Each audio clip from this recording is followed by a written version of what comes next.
Com relação à música, aí depende, cada um tem um ministério da música, tem pessoas que têm um ministério da música, tem outros que não têm o ministério da música. Aí esses cantores eu acho que eles têm que cobrar. Por quê? Porque, gente, vão entender o lado dos músicos também. Então, como a gente diferenciar quem tem o ministério da música e quem não tem? No meio gospel, no louvor? Olha, essa é uma pergunta teológica que tem demandado alguns debates, alguns diálogos, e eu confesso que eu não tenho uma resposta pronta para te dar. Porque algumas situações que são muito inéditas. Biblicamente falando, entre os ofícios dos sacerdotes, dos levitas, estava também o do coral. Você tinha o coral de levitas. Então a música está, de certa forma, envolvida dentro daquele conjunto de pessoas que teria o direito bíblico de receber pelo dízimo. Agora, você sabe que com o passar do tempo, algumas coisas são adaptadas. Por exemplo... Sim, porque não está cantando, por exemplo, só dentro também só dentro, da igreja, está exatamente, tendo shows específicos. Na época do Antigo Testamento não estava previsto o cargo de apóstolo. Então, quando Paulo e os demais são apóstolos, eles têm que dar uma adaptação ao princípio do dízimo, porque no Novo Testamento nem tem sacerdócio naquele sentido de sacrificar cordeiros e tudo mais. Sim. Então a gente tem que tomar esse cuidado de não fugir do princípio bíblico, mas adaptar. E o que acontece? A ideia dos músicos gospel hoje ela é muito nova e tem muitos que fazem um trabalho maravilhoso. Mas algumas coisas, se não forem bem normatizadas, elas podem fugir um pouquinho, assim. Por exemplo, você sabe que hoje nós temos o consumidor espiritual. Isso é perigoso, por um lado. Por quê? O mercado, estou falando mercado no sentido bem capitalista da palavra. O mercado tem os seus nichos. Então tem o nicho da dona de casa, tem o nicho da empresária, tem o nicho do cara que gosta de futebol, tem o nicho do cara que gosta de esportes, que malha, tem o nicho do vegano, e eles começam a vender coisas para cada nicho.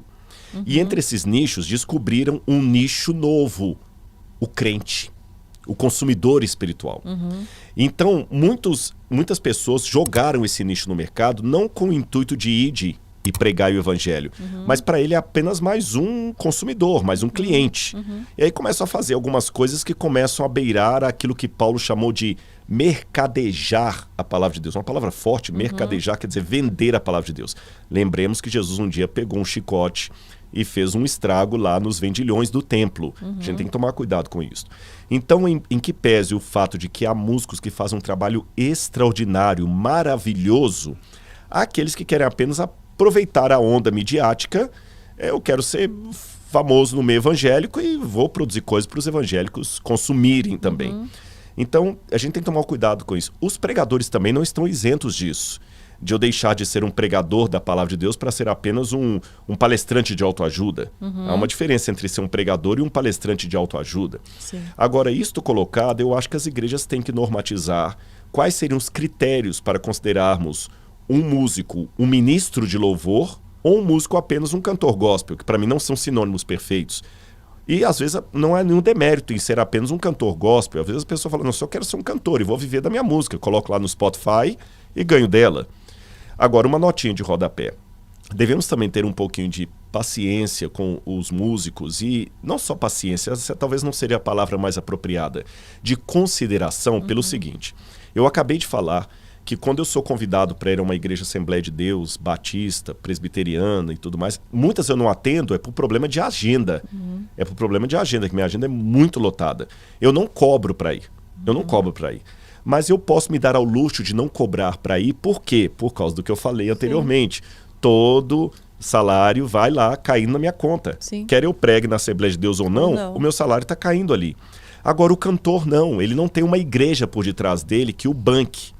Então ele tem que viver o quê? Da música. E há muitos músicos que eu conheço que cantam muito bem, mas durante a semana ele tem a profissão dele. Ele trabalha, sei lá, ele é um contador, ele é um farmacêutico, mas ele tem uma voz maravilhosa, mas não dá para viver da música.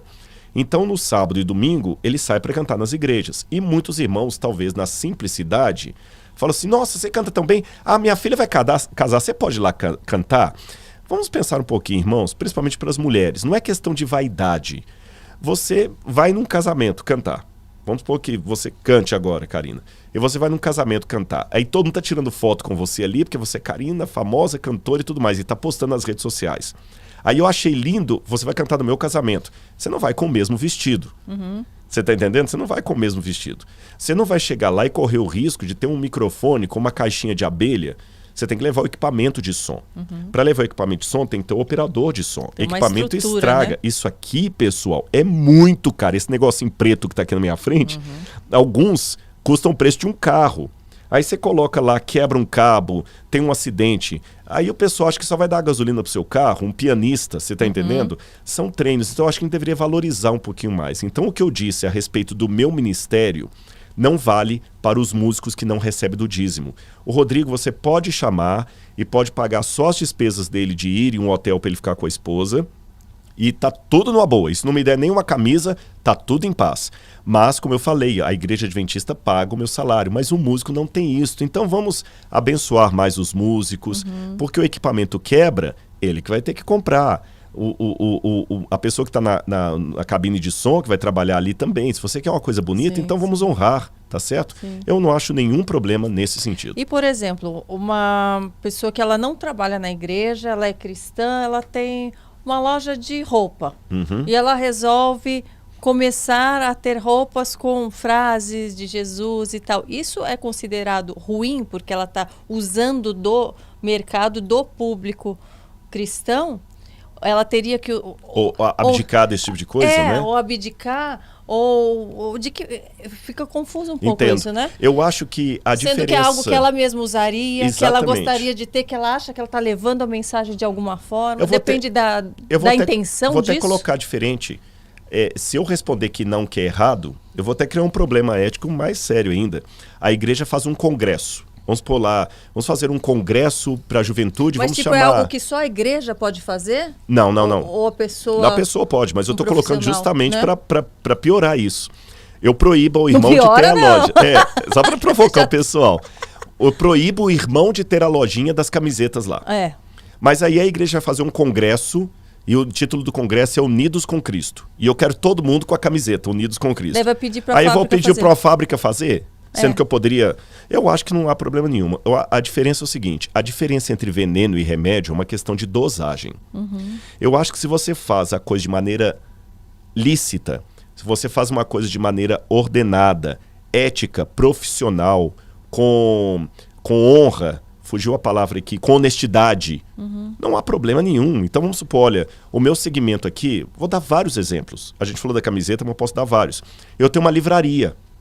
E eu quero vender só livros evangélicos da minha livraria. Qual o problema? Estou vendendo os livros, os irmãos querem comprar livros evangélicos, vão na minha livraria e compram. Não há nenhum problema nisso.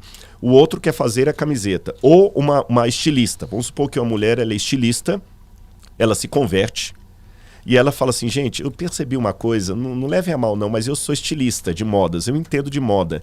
E eu vejo que às vezes as irmãs se vestem de uma maneira um pouco breguinha. E eu acho que a maneira delas vestirem pode ser também um cartão de visita para alguém vir à igreja. Mas assim, eu vou para essa igreja aí para ficar... Ou mesmo os homens. De repente, eu vou fazer uma grife, uma linha só para as mulheres. Qual o problema disso? Ela está ganhando honestamente o pão dela. Não há nenhum problema nisso, não há nenhuma divergência nesse sentido, tá certo? Agora, o problema que eu viria com esse tipo de trabalho seria o seguinte. Aí que fala que a diferença entre veneno e remédio é a dosagem. A partir do momento em que a pessoa começa, por exemplo, vou dar exemplo para você. Eu sou cantor gospel, né? Tá certo. Eu quero cobrar aí para ir. Quem me chamou foi um conjunto de igrejas simples, com irmãos simples. Eu falo o seguinte, pois é, eu só vou se tiver 30 mil reais de cachê. E eu chego lá e eu começo a fazer várias exigências, como se fosse Michael Jackson se apresentando no Rock in Rio. Você tá entendendo? Peraí. Aí já perdeu... Sim. O sentido para mim. Sim. Ou quem sabe uma irmã que faz uma linha de roupas assim, mas ela faz também de um jeito que não é o jeito bíblico da modéstia cristã. Ou quem sabe, no exemplo que eu dei dos livros ali, o camarada que tem a livraria dele, gospel, ali, mas ele faz coisas erradas, você tá entendendo? Dá calote numa editora, aí ele tá errado em qualquer situação. Agora, os irmãos ganharem dinheiro com a temática bíblica e evangélica, Eu, Rodrigo, particularmente, não vejo nada na Bíblia que eu poderia dizer, não, isso aqui é pecado, é proibido. Alguém pode até falar, mas no tempo da Bíblia não tinha isso. Sim, mas no tempo da Bíblia também não havia o mercado. Não havia o mercado. Então a gente não precisa tanto ir por aí, por essa situação, sabe? Eu acho que não há problemas nesse sentido. Eu, pelo menos, não vejo nada na Bíblia que eu possa falar, não, está errado à luz da palavra de Deus.